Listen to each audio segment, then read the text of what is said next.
Hello everyone, आप सभी का स्वागत है आपके अपने यूट्यूब चैनल में। जैसे कि आप सभी को पता होगा, सीबीएसई ने सैंपल क्वेश्चन पेपर रिलीज कर दिया है सारे सब्जेक्ट्स के लिए। अगर अभी तक आप लोगों ने डाउनलोड नहीं किया है तो लिंक मैं डिस्क्रिप्शन पे दे दूंगा, आप लोग वहां से भी जाके डाउनलोड कर सकते हैं। अलग अलग स्टूडेंट्स के मन में अलग अलग डाउट्स हैं इन सैंपल क्वेश्चन पेपर को लेकर, तो इस वीडियो में हम लोग इन्हीं डाउट्स को डिस्कस करेंगे। तो चलिए फिर वीडियो को शुरू करते हैं। सबसे पहले मैं आपको बता दूं, जो ये sample question paper CBSE upload करती है ऑफिशियली, ये बहुत इंपॉर्टेंट होता है। ये आपको आइडिया देता है किस तरह से पेपर का स्ट्रक्चर होने वाला है, किस तरह से कितने सेक्शंस आपके एग्जाम में आने वाले हैं। तो ये बहुत इंपॉर्टेंट होता है। अगर आप लोग इस सैंपल क्वेश्चन पेपर के बेसिस पे अपनी तैयारी को करते हो तो डेफिनेटली आप लोग अच्छा स्कोर करोगे बोर्ड एग्जाम्स में।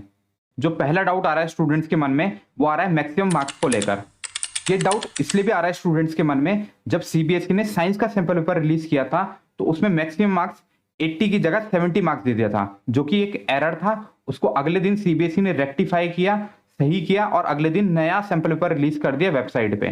तो अगर आप लोगों के पास ये 70 मार्क्स वाला है तो आप लोग इसको सही कर लीजिएगा। 80 मार्क्स जो है आपके मैक्सिमम मार्क्स होंगे। क्लास 10th की अगर हम लोग बात करें तो सारे सब्जेक्ट्स के जो मैक्सिमम मार्क्स हैं वो 80 मार्क्स हैं। वहीं अगर क्लास 12th की बात करें तो जो प्रैक्टिकल सब्जेक्ट्स हैं जैसे कि फिजिक्स, केमिस्ट्री, बायो, वो 70 मार्क्स के होंगे और मैथ, इंग्लिश, हिंदी, अकाउंट्स, ये सारे सब्जेक्ट्स आपके 80 मार्क्स के होंगे। अगला जो डाउट आ रहा है स्टूडेंट्स के मन में, वो वर्ड लिमिट को लेकर आ रहा है। स्टूडेंट्स कह रहे हैं कि अगर वर्ड लिमिट क्रॉस हो गई तो क्या होगा, और अगर वर्ड लिमिट से कम लिख लिया तो क्या होगा। तो मैं आपको बता दूं, वर्ड लिमिट से अगर आप लोग 15 से 20 वर्ड्स ऊपर या नीचे लिखते हो तो कोई प्रॉब्लम नहीं होगी। चलिए एग्जांपल के थ्रू इसको समझ लेते हैं। जैसे कि आप लोगों को पता होगा, सेक्शन डी में आपकी जो वर्ड लिमिट है वो 80 से लेकर 120 वर्ड्स की है। तो आप लोग 65 से लेकर 135 वर्ड तक अपना आंसर लिख सकते हो। तो वर्ड लिमिट से 15 से 20 वर्ड्स ऊपर नीचे आप लोग कर सकते हो। अगर आप लोग मान लीजिए सिंपल से डायग्राम बनाते हैं, आप लोग ब्लॉक डायग्राम बना देते हैं, आप लोग रिएक्शंस लिख देते हैं केमिस्ट्री में, तो आप लोग वर्ड लिमिट को थोड़ा बहुत स्ट्रेच और कर सकते हो। वर्ड लिमिट केवल आपको आइडिया देने के लिए है कि कितना आपको आंसर लिखना है, कितना बड़ा आंसर लिखना है और कितना छोटा आंसर लिखना है। अगला जो क्वेश्चन मैक्सिमम स्टूडेंट पूछ रहे थे वो था क्वेश्चन बैंक को लेकर। स्टूडेंट्स पूछ रहे थे जो ये सैंपल पेपर रिलीज हुआ है इसके अकॉर्डिंग कौन सा क्वेश्चन बैंक अच्छा रहेगा। ज्यादातर स्टूडेंट्स ने एडुकार्ड और ओसवाल गुरुकुल के क्वेश्चन बैंक में पूछा है कि कौन सा क्वेश्चन बैंक बेस्ट रहेगा इस सैंपल पेपर के अकॉर्डिंग।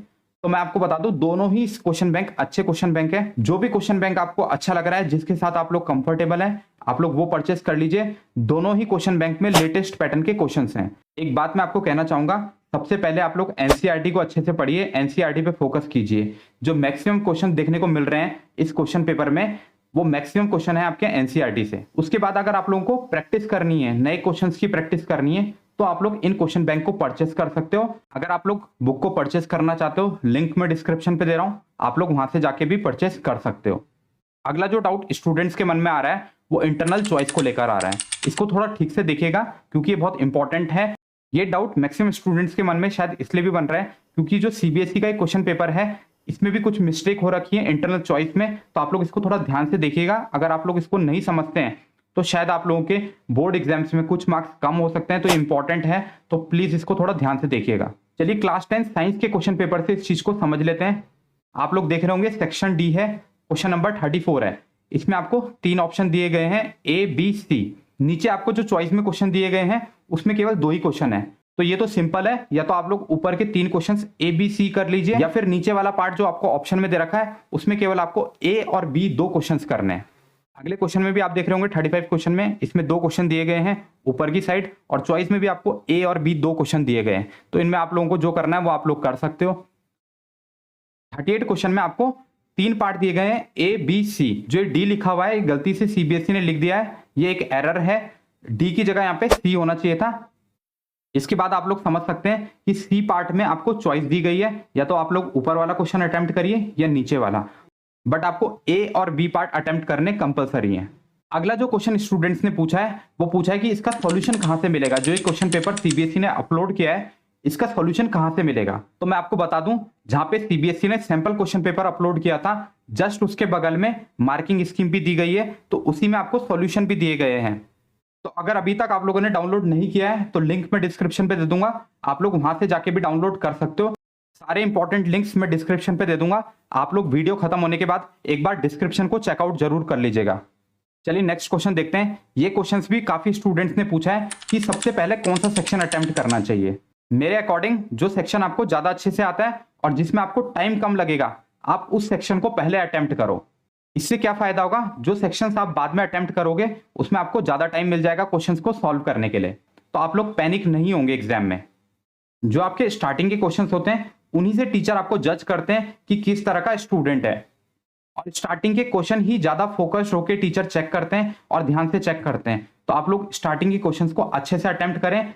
एक एडवाइस मैं आपको देना चाहूंगा, कोई भी सेक्शन आपको छोड़ना नहीं है, सारे सेक्शंस को अटेम्प्ट करना है। जो आपको अच्छे से आता है उसको पहले अटेम्प्ट करें, जो आपको थोड़ा कम आता है उसको बाद में अटेम्प्ट करें।